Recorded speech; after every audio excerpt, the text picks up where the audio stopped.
بسم الله الرحمن الرحيم. الله لا إله إلا هو الحي القيوم لا تأخذه سنة ولا نوم له ما في السماوات وما في الأرض. من ذا الذي يشفع عنده إلا بإذنه يعلم ما بين أيديهم وما خلفهم ولا يحيطون بشيء من علمه إلا بما شاء وسع كرسيه السماوات والأرض ولا يؤوده حفظهما وهو العلي العظيم.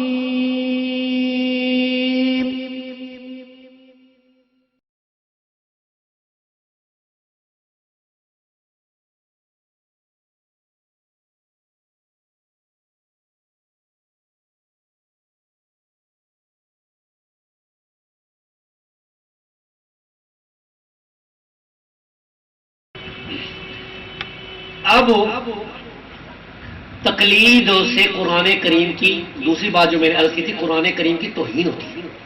اب میں کچھ حوالے آپ کے سامنے تقلید کے رکھتا ہوں کہ یہ تقلید کرنے والے جو لوگ ہیں یہ تقلید کی وجہ سے کس طرح قرآن کی توہین کرتے ہیں. یہ مجھے دے دیں اصول کرتے کوئی دوسرا نہیں،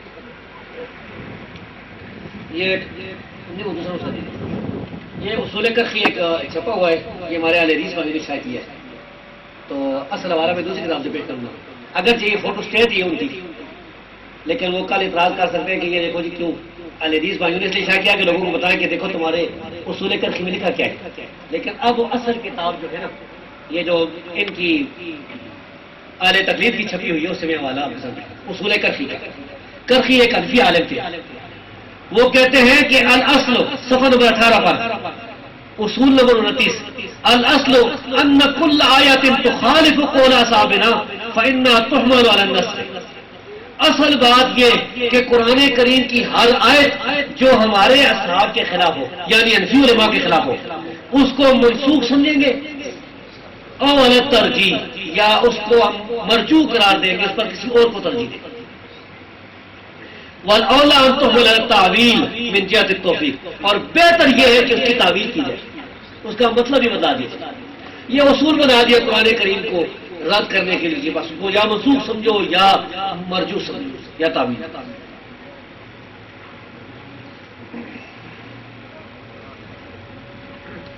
اچھا یہ بھی توہین میں ہے. سوالات انشاءاللہ بعد میں جواب. اچھا یہ بھی توہین میں سے ہے کہ میں آپ کے سامنے بیان کر چکا ہوں کہ مفتی رشید احمد صاحب نے یہ کہا ہے کہ اور مقلد کے لیے قول امام حجت ہوتا ہے، نہ کہ ادلہ اربع، کہ ان سے استدلال وظیفہ مجتہد ہے. بعد میں اچھا ایسا کریں مجھے یہ جو میں نے آپ کے سامنے اقوال پیش کیے نا، جب وہ کہتے ہیں کہ اصل دلیل امام کا قول ہے اور ہم حدیث تائید میں پیش کرتے ہیں اور آیت، یہ ساری تو نہیں ہے. لیکن وقت کی کمی کی وجہ سے چند حوالے میں آپ کے سامنے یہ نور الانوار ہے. نور الانوار اصول فقہ کی کتاب. یہ جس بھائی کو شک و بات میں بھی آپ دے سکتے ہیں، اس کی انشاءاللہ سی ڈی بھی ملے گی آپ کو، تو اس میں بھی آپ دیکھ سکتے ہیں. صفحہ نمبر 193 پر تقلید نے دیکھے انسان کی عقل کو کس طرح اندھا کر دیا. یہ صفحہ 193 ہے. اس میں یہ لکھا ہے لِأَنَّ الْآيَتَيْنِ إِذَا تَعَارَضَتَا تَسَاقَطَتَا. کہتے ہیں کہ قرآن کی دو آیتیں جب ایک دوسرے سے ٹکرا جاتی ہے تو دونوں گر جاتی ہیں، دونوں ساقط ہو جاتے ہیں. معاذ اللہ. ان لوگوں کا یہ عقیدہ ہے کہ قرآن سے ٹکرا جاتا ہے. ہمارا یہ عقیدہ ہے کہ قرآن سے نہیں ٹکراتا، قرآن حدیث سے نہیں ٹکراتا، حدیث سے نہیں ٹکراتی. یہ کہتے ہیں کہ قرآن کی جب دو آیتیں ٹکرا جائیں تو وہ ساقط ہو جاتی ہے، گر جاتی ہے. یہ کیا وجہ تقلید ہے؟ اسی پر یہ بھائیوں نے بات نہیں، اسی پر یہ نہیں. یہ آپ دیکھیں گے فتاوی قاضی خان کے نام سے فقہ حنفی کی کتاب، یہ قرآن کریم کی توہین. یہ دیکھیں، یہ آپ کے سامنے پیش کر رہے ہیں فتاوی قاضی خان فقہ حنفی کی بڑی معتبر کتاب. یہ اس کی دوسری جلد ہے آخرین، اور صفحہ نمبر 365.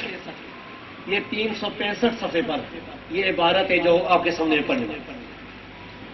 والذی رعف، اور جس آدمی کی نفسیر پھوٹ جائے، فلا یرقا دمہ، پس اس کا خون باندھنا ہو، فاراد ان یکتب بدمہ، پس وہ ارادہ کرے کہ وہ لکھے خون کے ساتھ، علی جبہتہ، اپنی پیشانی پر، شیئا من القرآن، قرآن میں سے کوئی چیز.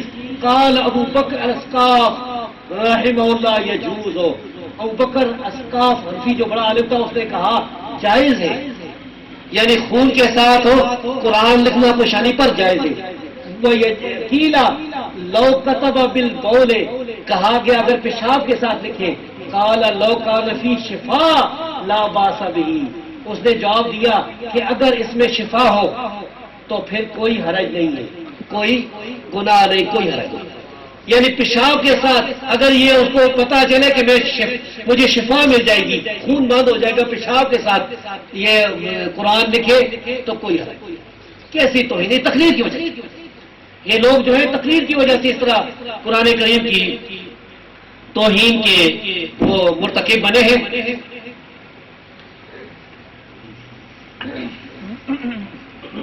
اب تیسرا پوائنٹ جو میں نے آپ کے سامنے رکھا تھا کہ تقلید ہو حدیث کے خلاف.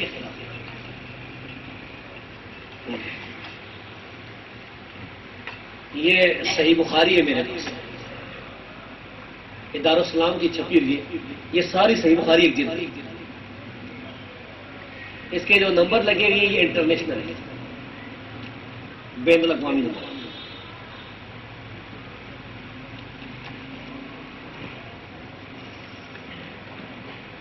اس میں یہ حدیث ہے، اس کا نمبر ہے 7280. یہ 7280 نمبر ہے. باب الاقتداء بسنن رسول اللہ صلی اللہ علیہ وسلم، کتاب الاعتصام بالکتاب والسنہ، صحیح بخاری. سیدنا ابو ہریرہ رضی اللہ تعالیٰ عنہ فرماتے ہیں کہ رسول اللہ صلی اللہ علیہ وسلم نے فرمایا کل امتی یدخلون الجنۃ الا من ابا، میری ساری امت جنت میں داخل ہوگی سوائے ان کے جنہوں نے انکار کر دیا، یعنی جنت میں داخل ہونے سے انکار کر دیا.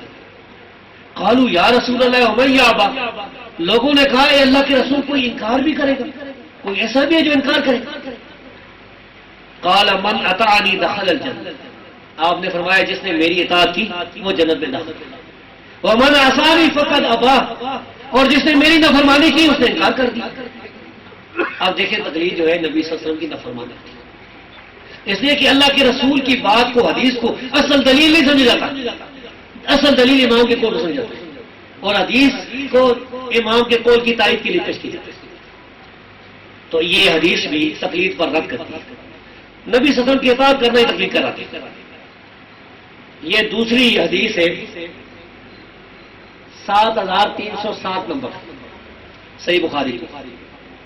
اس میں سیدنا عبداللہ بن عمر بن عاص رضی اللہ تعالیٰ عنہ فرماتے ہیں کہ نبی صلی اللہ علیہ وسلم نے فرمایا ان اللہ لا ينزل علم بعد ان آتاکم انتظام، اللہ تبارک و تعالی تمہیں علم دینے کے بعد اچانک علم کو نہیں چھین لے گا، اللہ علم کو اچانک نہیں ختم کرے گا،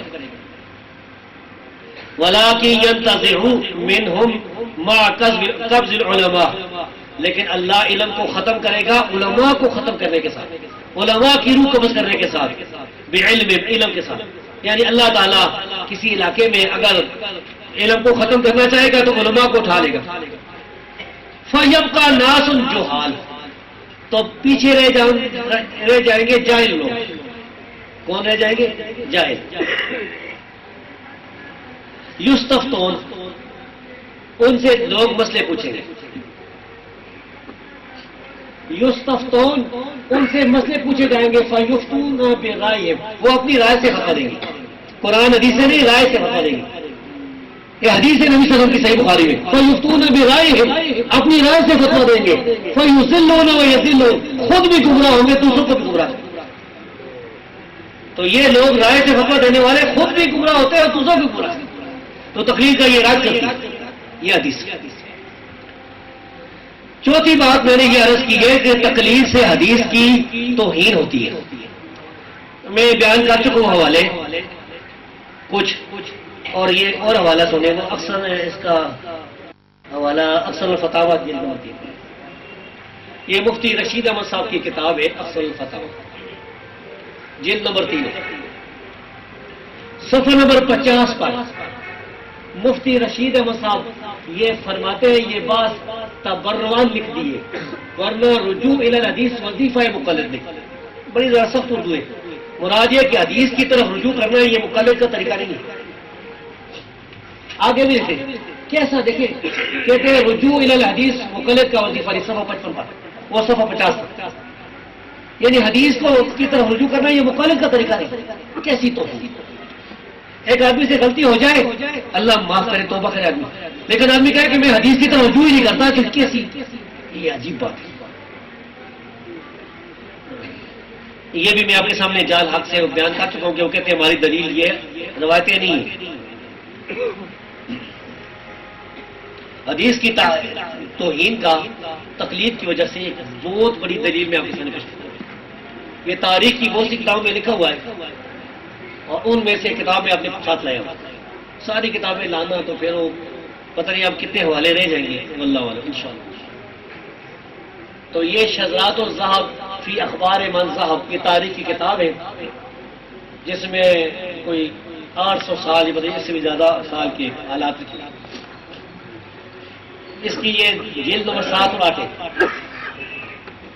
7ویں جلد میں صفحہ نمبر 40 پر ایک حنفی کے بارے میں لکھتے ہیں، نام ہے یوسف بن موسیٰ بن محمد الملتی الحلبی الحنفی، صاف حنفی. یہ دیکھیں صاف لکھا ہوا حنفی، اور یہ ہائی لائٹ والی جو جگہ ہے یہ میں آپ کے سامنے پڑھتا ہوں. یہ حنفی مولوی صاحب کیا کہتے ہیں؟ انہ کان یقول، یہ کہا کرتا تھا، یہ مولوی صاحب یہ کہتا تھا، من نظر فی کتاب البخاری تصدق، جو آدمی صحیح بخاری کو دیکھتا ہے وہ زندیق ہو جاتا ہے، بے دین ہو جاتا ہے، ملحد ہو جاتا ہے، گمراہ ہو جاتا ہے، کافر ہو جاتا ہے. زندیق کافر کو بھی کہتے ہیں، بے دین کو بھی، ملحد کو بھی. وہ صحیح بخاری دیکھنے والا اس کے نزدیک بے دین ہو جائے. کیسا ظلم، کیسی تو تقلید نے آنکھوں پر ایسی پٹیاں بھائیوں بنا دی ہیں. تقلید نے لوگوں کو ایسا کر دیا کہ اب صحیح بخاری نبی صلی اللہ علیہ وسلم کی حدیثوں والی کتاب، صحیح حدیثوں والی، اس کے بارے میں وہ کہتے ہیں کہ یہ جو پڑھنے والا ہے وہ بے دین اور ملحد ہو جاتا ہے. تقلید کی 5ویں جو دلیل ہے کہ ہم اہل حدیث تقلید کیوں نہیں کرتے، 5ویں وجہ یہ ہے کہ تقلید بدعت ہے. اچھا کوئی آدمی کہہ سکتا ہے کہ یہ تو زبیر رضی اپنی طرف سے کہتے ہیں، کدھر ہے بدعت؟ کس عالم نے تقلید کو بدعت کہا؟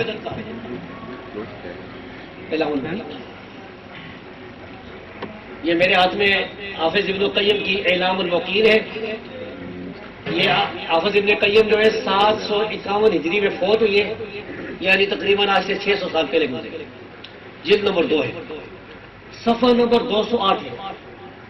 وہ کہتے ہیں حافظ ابن قیم وَإِنَّمَا حَدَثَتْ هَذِهِ الْبِدْعَةُ فِي الْقَرْنِ الرَّابِعِ الْمَذْمُومِ عَلَى لِسَانِ رسول اللہ صلی اللہ علیہ وسلم.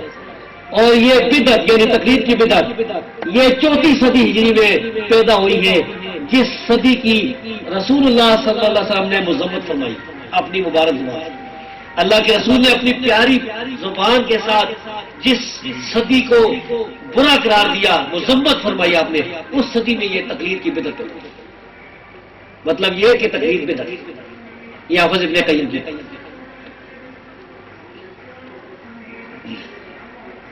یہ علامہ سیوطی الرد علی من اخذ الی الارض میں یہ لکھتے ہیں کہ وقال، یہ صفحہ نمبر 133، وقال فی کتابہ ابطال التقلید. یہ صحیح ہے ابطال التقلید، لیکن اس کو یعنی اس کے ساتھ ملا کر پڑھیں گے تو سر پڑھیں گے. وقال فی کتابہ ابطال التقلید کہ ابن حزم نے اپنی کتاب ابطال التقلید میں کہا انما حدث التقلید فی القرن الرابع. تقلید تو 4 صدی ہجری میں پیدا ہوئی. حدث پیدا ہو جانا، بدعت اسی سے مختص کا لفظ بھی ہے. تو تقلید کی بدعت تو 4 صدی ہجری میں پیدا ہوئی. صحیح مسلم. یہ 2 علماء کی گواہیوں سے آپ کے سامنے میں نے یہ ثابت کیا کہ تقلید بدعت ہے. یہ تقلید شخصی جو ہے بدعت ہے. اب میرے ہاتھ میں صحیح مسئلہ ہے. تقلید کا رابطہ تو ہم قرآن اور حدیث سے کرتے ہیں. قرآن اور صحیح بخاری تو آپ کو سنا چکا ہوں، اب صحیح مسلم کا حوالہ سنا. یہ صحیح مسلم بھی 1 جلد والی ہے. جو بھی صحیح مسلم کا نسخہ لے گے اس میں یہ مل جائے گی. یہ کتاب الجمعہ میں حدیث ہے. کتاب الجمعہ کا ایک باب ہے، اس میں نبی صلی اللہ علیہ وسلم فرماتے ہیں وَكُلُّ بِدْعَةٍ ضَلَالَةٍ.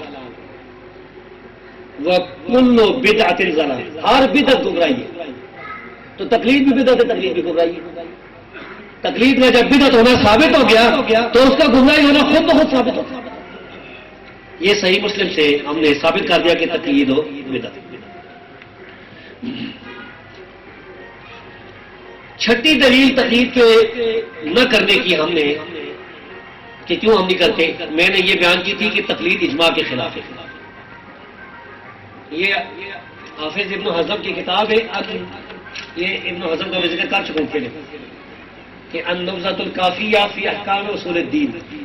اس میں صفحہ نمبر 71 پر یہ فرماتے ہیں کہ وقد صح اجماع جمیع صحابہ رضی اللہ عنہم اولهم عن آخرهم واجماع جمیع التابعین اولهم عن آخرهم على الامتناع والمنع من ان يقصد منهم احد الى قول انسان منهم او ممن قبلهم فياخذ كله. ترجمہ سنیں. کہتے ہیں کہ صحیح طور پر ثابت ہو گیا صحابہ کرام کا اجماع، ان کے اگلوں کا بھی پچھلوں کا بھی، اور تابعین کا اجماع بھی صحیح ثابت ہوا، ان کے اگلوں کا بھی پچھلوں کا بھی. وہ سارے منع کرتے ہیں، سارے منع خود رکے بھی اور منع بھی کیا کہ کسی ایک انسان کی طرف کوئی آدمی قصد کرے اور اس کے سارے اقوال قبول کر لے، کسی ایک انسان کے سارے اقوال قبول کر لے، اس سے انہوں نے منع کیا. سارے صحابہ نے، سارے تابعین. یہ اجماع صحابہ و تابعین کا کہ تقلید نہ کی جائے، یہ موجود ہے. اسی طرح یہ ایک اور بڑے عالم ہیں امام ابن عبد البر جامع بیان العلم و فضلی. یہ بھی ابن حزم کے دور کے یہ بڑے عالم ہیں. اس کتاب کی 2 جلدیں اسی ایک جلد میں. اس میں دوسری جلد میں صفحہ نمبر 117 پر وہ کہتے ہیں قالوا والمقلد لا علم له ولم يختلف في ذلك. علماء نے کہا کہ مقلد وہ ہوتا ہے جو بے علم ہو، جاہل ہو، اور اس میں انہوں نے کوئی اختلاف نہیں کیا. معلوم یہ ہوا کہ علماء کا اجماع ہے کہ تقلید ہو یہ جہالت ہے، بے علمی کا نام ہے. اور یہی بات حافظ ابن قیم نے اعلام الموقین میں بھی لکھی ہے جلد نمبر 2 صفحہ 97 پر. اور اسی طرح حافظ ابن عبد البر کی بات سیوطی نے بھی نقل کی الرد علی من اخذ الی الارض پر. تو اس سے ثابت ہوا کہ تقلید اجماع کے بھی خلاف ہے. تقلید کے نہ کرنے کی 7ویں وجہ یہ ہے کہ تقلید صحابہ کرام کے اقوال کے بھی خلاف ہے.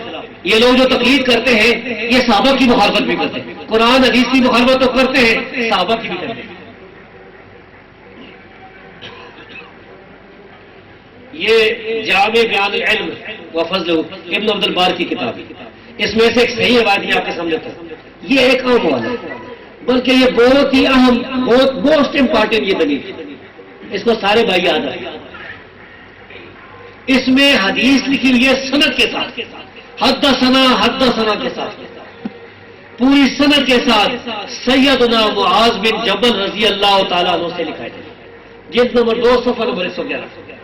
اور اس کے علاوہ یہ بہت سی کتابوں میں یہ لکھا ہوا ہے یہ قول، اور اس قول کو امام دارقطنی وغیرہ صحیح قرار دیتے۔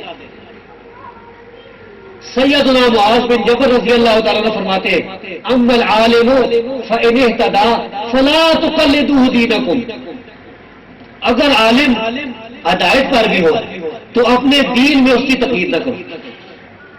اس بات کو پھر غور کریں، امام ابن عبد البار صحیح سند کے ساتھ سیدنا معاذ بن جبل رضی اللہ تعالیٰ جلیل القدر صحابی سے نقل کرتے ہیں کہ اگر عالم سیدھے راستے پر بھی ہو، ہدایت پر بھی ہو، تقلید نہیں کرنی دین میں، فلا تقلدوه دینکم، دین میں اس کی تقلید نہ کرو۔ تو جو تقلید کرتے ہیں وہ صحابہ کے مخالف ہوئی کہ یہ صحابی کے یہ صحیح قول، صحابی کہتا ہے تقلید نہ کرو، اکٹھے کرو۔ یہ میرے پاس ایک دوسری کتاب ہے یہ حدیث کی، السنن الکبری، امام بہقی رحمۃ اللہ علیہ، جلد نمبر 2 ہے، صفحہ نمبر 10۔ اس میں سیدنا عبداللہ بن مسعود رضی اللہ تعالیٰ عنہ سے صحیح سند کے ساتھ امام بہقی نقل کرتے ہیں کہ وہ فرماتے تھے لا تقلدوا دینکم الرجال۔ آپ سمجھ آتی ہے نا، لا نہ تقلدوا، تقلید کرو، دینکم الرجال، اپنے دین میں لوگوں کی، یعنی یہ صحابی بھی فرماتے ہیں کہ لوگوں کی دین میں تقلید نہ کرو، مردوں کی دین میں تقلید نہ کرو، دین میں تقلید نہ کرو۔ تو جو لوگ تقلید کرتے ہیں یہ سیدنا عبداللہ بن مسعود رضی اللہ تعالیٰ عنہ کے خلاف۔ تو ہم نے یہ ثابت کر دیا کہ تقلید قرآن کے بھی خلاف، حدیث کے بھی خلاف، اجماع کے بھی خلاف، صحابہ کے بھی خلاف۔ تقلید جو ہے یہ اب آثار سلف کے بھی خلاف کے بھی خلاف۔ یہ چند حوالے یہ آپ کے سامنے تھے۔ ایسا ہوا کہ ابراہیم نخعی کے سامنے کوئی مسئلہ آیا تو انہوں نے حدیث سے جواب دیا۔ کسی نے مقابلے میں سعید بن جبیر کا قول پیش کر دیا، تابعی کا۔ یہ امام ابن حزم الاحکام میں جلد نمبر 6 میں صفحہ نمبر 293 پر یہ نقل کرتے ہیں صحیح سند کے ساتھ کہ ابراہیم نخعی نے کہا ما تصنع بحدیث سعید ابن جبیر ما قول رسول اللہ صلی اللہ علیہ وسلم، تو اللہ کے رسول صلی اللہ علیہ وسلم کی حدیث کے ہونے کے بعد سعید بن جبیر کے قول کو کیا کرتا ہے؟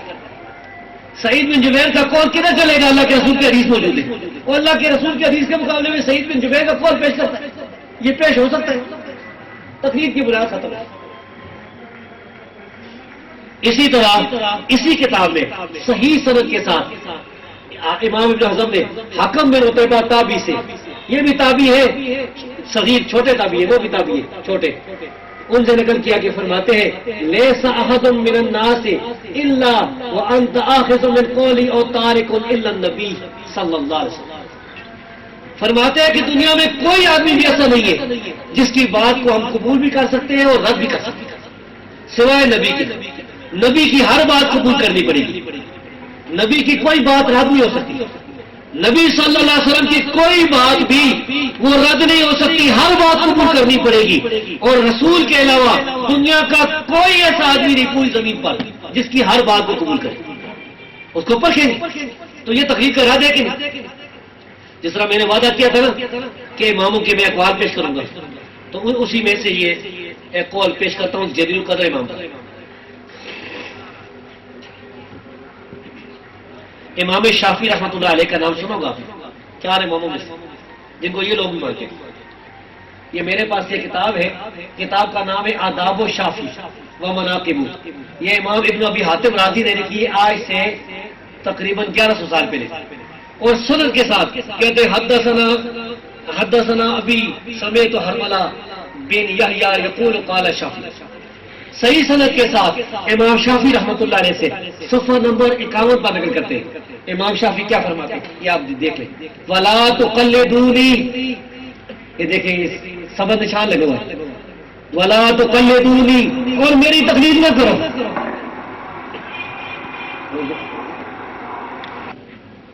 ٹھیک ہے.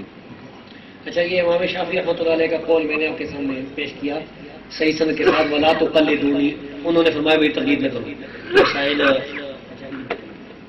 اسی طرح یہ کتاب الام ہے امام شافعی کی، یہ مزنی کی روایت. اس میں صفحہ پہلے پر لکھا ہوا ہے کہ امام شافعی نے اپنی تقلید سے بھی منع کیا اور دوسرے لوگوں کی تقلید سے بھی منع کیا. نہا تقلیدی و تقلید غیری، یہ امام شافعی نے اپنی تقلید سے منع کیا اور دوسروں کی تقلید سے منع کیا. یہ مسائل کی بات. اچھا تاریخ یہ جی میرے پاس کتاب ہے مسائل ابو داؤد. امام ابو داؤد نے احمد بن حنبل رحمۃ اللہ علیہ سے جو سوالات کی تھی، اس میں صفحہ نمبر 277 پر امام احمد بن حنبل سے ذکر کرتے ہیں کہ وہ فرماتے ہیں لا تقلد دینک احد من ہؤلاء، ان میں سے کسی کی بھی دین میں تقلید نہ کرنا.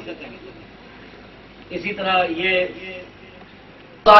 یحییٰ بن معین کی حدیث کی تاریخ کی کتاب ہے، اس میں صحیح سند کے ساتھ اپنی تاریخ کی کتاب میں امام ابو حنیفہ سے نقل کرتے ہیں کہ امام سے فرماتے ہیں ویحک یا یعقوب، قاضی ابو یوسف خرابی ہو جائے، لا تکتب کل ما تسمع منی، ہر میری بات جو سنتا ہے اس کو نہ لکھا کر. فإن قد أرى الرأي اليوم وأترك غدا، میری آج ایک رائے ہوتی ہے کل میں اسے چھوڑ دیتا ہوں. وہ أرى الرأي غدا وأترك بعد غد، کل میری ایک رائے ہوتی ہے پرسوں کو چھوڑ دیتا ہوں. اس سے معلوم یہ ہوا کہ آثار سلف کے بھی خلاف تقلید کی. یہ اب 8 علامتیں ہم نے بیان کر دی، 2 رہ گئی. یعنی اس کی 9ویں وجہ یہ ہے کہ تقلید سے غلو پیدا ہوتا ہے. تقلید کرنے والے لوگ جو ہے اپنے اماموں کے بارے میں اتنا غلو کیا کہ ہم حیران ہوتے. یہ میرے ہاتھ میں یہ فتاوی شامی ہے جس کے حاشیے پر در مختار چڑھی ہے. یہ پہلی جلد صفحہ 38-39 پر لکھا ہوا ہے کہ امام ابو حنیفہ جو ہے وہ خانہ کعبہ میں گئے ہیں، خانہ کعبہ کے دروازہ کھلا کر وہاں پر ایک ٹانگ پر کھڑے ہو گئے اور نماز پڑھی ہے، آدھا قرآن پڑھا ہے. دوسری رکعت ایک رکعت میں، دوسری رکعت میں باقی آدھا قرآن پڑھا ہے، دوسری ٹانگ پر کھڑے ہو گئے اور پھر کہا ہے کہ اے اللہ میں نے تیری عبادت کا حق ادا نہیں کیا. تو غیب سے آواز آئی کہ اے ابو حنیفہ تو نے میری عبادت کا حق ادا کر دیا، قد غفرنا لک، ہم نے تجھے بخش دیا. ولمن اتبعک من کان علی مذہبک الی یوم القیامہ، اور جو تیری پیروی کرنے والے ہیں، تیری تقلید کرنے والے، قیامت تک سب کو بخش دیا. ایسا غلو کیا جھوٹ. اسی کتاب پر آگے یہ لکھا ہے کہ الا ان یحکم بمذہب عیسیٰ علیہ السلام 42 پر، کہ امام ابو حنیفہ کے مذہب پر عیسیٰ علیہ السلام جو ہے وہ فیصلہ کریں گے. عیسیٰ علیہ السلام آ کر ہم بھی مذہب پر عمل کریں گے. اسی طرح اس میں یہ جو ہے مکتوبات امام ربانی کے نام سے کتاب ہے شیخ سرجنی کی. اس میں لکھا ہے کہ حضرت عیسیٰ علیہ السلام جو ہے یہ امام اعظم رضی اللہ عنہ کے مذہب کے موافق عمل کریں گے. کیسا غلو کیا ان لوگوں نے اپنے اماموں کے بارے میں. یہ بات سرفراز سب تک بھی لکھی ہے. یہ جو گجرا والے ہیں نا دیوبندی حکم و ذکر بالجاد، اس میں بھی لکھتے ہیں کہ اس لیے جب حضرت عیسیٰ علیہ السلام نازل ہوں گے تو فقہ حنفی کے مطابق عمل کریں گے. آگے تعویل کی کوشش کی کہ سے مراد یہ. تو ان لوگوں نے ایسا غلو کیا اپنے اماموں کا کہ ان کا درجہ نبی کے برابر کا دیا، بکر سے بلند کر دیا. 10ویں اور آخری وجہ جو یہ ہے مقلدین یہ ایک دوسرے کے خلاف لڑائیاں کرتے رہے، ایک دوسرے پر کفر کے فتوے لگاتے رہے. یہ میرے ہاتھ میں یہ کتاب ہے موجم البلدان یاقوت الحموی کی، تقریباً یہ 900 سال پہلے کتاب ہے. تو اس میں یہ اسمان کے حالات میں جلد نمبر 1 صفحہ نمبر 209 پر یہ بتاتے ہیں، کہتے ہیں کہ اسمان میں وقت، یہ اس میں آپ اوپر کا سوال تھا، وقت فشل خراب ہو گیا حاضر وقت، اس زمانے میں تباہی ہو گئی اس شہر میں. وقبل اسے پہلے فی نوائی ہے ایک گرد بھی لکثرت الفتن والتعصب بین الشافعیہ والحنفیہ، شافعیوں اور حنفیوں کے درمیان فتنے اور تعصب زیادہ ہوا. والحروب المتصلہ بین الحزبین، اور دونوں گروہوں کے درمیان حنفیوں اور شافعیوں کے درمیان جنگیں ہوئی. فکلما زار طائفہ نابت محلۃ الاخری، جس گروہ کو بھی فتح ہوتی تھی وہ دوسرے گروہ کے محلے کو لوٹ لیتا تھا، وہ ہلاتا تھا، جلا دیتا تھا، وہ خرابات خراب کر دیتا تھا.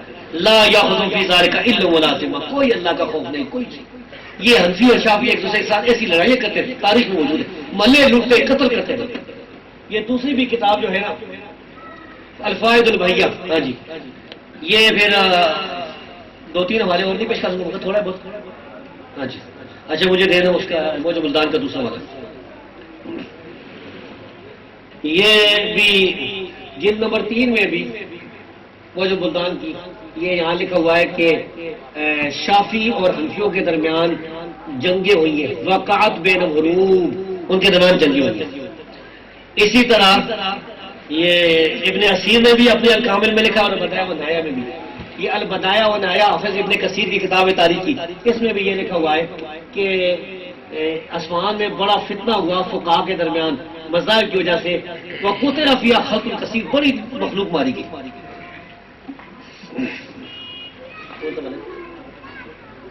اچھا اب یہ دیکھیں ایک حنفی عالم جو ہے وہ کہتا ہے، یہ تاریخ دمشق میں موجود ہے، تاریخ دمشق یہ اس کا خلاصہ ہے، اصل کتاب بھی موجود ہے، صحیح سمجھے.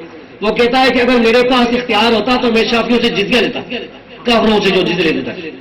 اچھا ایک شافی آدمی حنفی بن گیا نا، شافیوں کا ایک یہ بڑا مولوی حنفیوں کا ہے، اس سے اس کا باپ پوچھتا ہے تو حنفی کیوں بن گیا؟ تو کہتا ہے اترغبون عن ان یکون فیکم رجل واحد مسلم، کیا تم پسند نہیں کرتے کہ سارے گھر میں ایک مسلمان ہو؟ الفوائد الباہیہ عبدالعلی لکھنوی صاحب کی کتاب ہے. اسی طرح یہ آخری حوالہ ہے، حوالے جو کوئی بڑے زیادہ ہی حوالے تھے اور کوئی بات ہے ہی نہیں ہماری، لیکن وقت کی کمی کی وجہ سے البحر الرائے کے ابن الجیم کی حنفیوں کی فقہ حنفی کی کتاب ہے. اس کی جلد نمبر 2 صفحہ نمبر 46 پر ایک حنفی بڑا عالم کہتا ہے کہ حنفی کو یہ نہیں چاہیے کہ وہ اپنی بیٹی کسی شافعی مذہب والے کو دے. ہاں ان کی بیٹی سے شادی کر سکتا ہے، تنزیل المنزل اہل کتاب، کیونکہ وہ اہل کتاب کے مقام پر ہے، یعنی یہودیوں کی. تو میرے بھائیوں یہ آپ کے سامنے میں نے تقلید کے بارے میں 10 بڑے پوائنٹ اپنی طرف سے کوئی بات نہیں اصل کتابوں سے بیان کی، قرآن کریم کی آیات، احادیث، اجماع، آثار صحابہ سے ثابت کر دیا کہ تقلید غلط کام ہے، ناجائز ہے. اس وجہ سے ہم تقلید نہیں کرتے، اسی وجہ سے ہم تقلید کی مخالفت کرتے. ہم لوگوں کو دعوت دیتے ہیں، اہل حدیث لوگوں کو دعوت دیتے ہیں کتاب و سنت کی طرف. ہمارے نزدیک اصل دلیل زبیر علی زئی کی بات نہیں ہے، امام بخاری کی بات نہیں ہے، کسی صحابی کی بات نہیں، اصل دلیل نبی کریم صلی اللہ علیہ وسلم کا فرمان ہے، اللہ کا فرمان، قرآن کریم کی آیتیں، نبی صلی اللہ علیہ وسلم کی حدیث ہے، یہ اصل ہے. اس کے بعد ہم ان کی تعریف کے لیے صحابہ کے آثار بھی پیش کرتے ہیں، تعبیر کی بھی.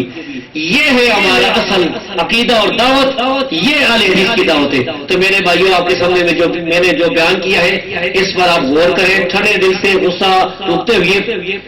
اللہ تبارک و تعالی ہمیں کتاب و سنت پر ثابت رکھے، قدم رکھے، اسی پر ہماری زندگی ہو، اسی پر ہمارا خاتمہ ہو. اللہ ہمیں تقلید شخصی اور تقلید مطلق کے شر سے بچائے، کتاب و سنت مطابق بنائے. واقول قولی ھذا واستغفر اللہ لی ولسائر المؤمنین آمین یا رب العالمین. اچھا یہ کچھ سوالات ہیں، اس کے بارے میں کیا پروگرام ہے نماز کے بعد؟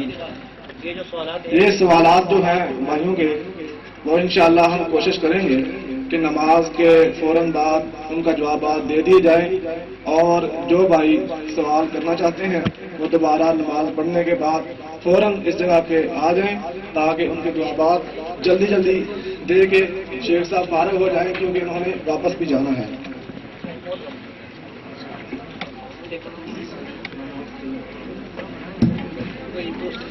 آئندہ انشاءاللہ سارے پروگرام سینٹر میں اسی جگہ پہ ہوا کریں گے، جیسا کہ آپ نے اشتہارات اور اعلانات کی وجہ سے سن لیا ہے کہ ہم ماشاءاللہ پورا 1 مہینہ بلکہ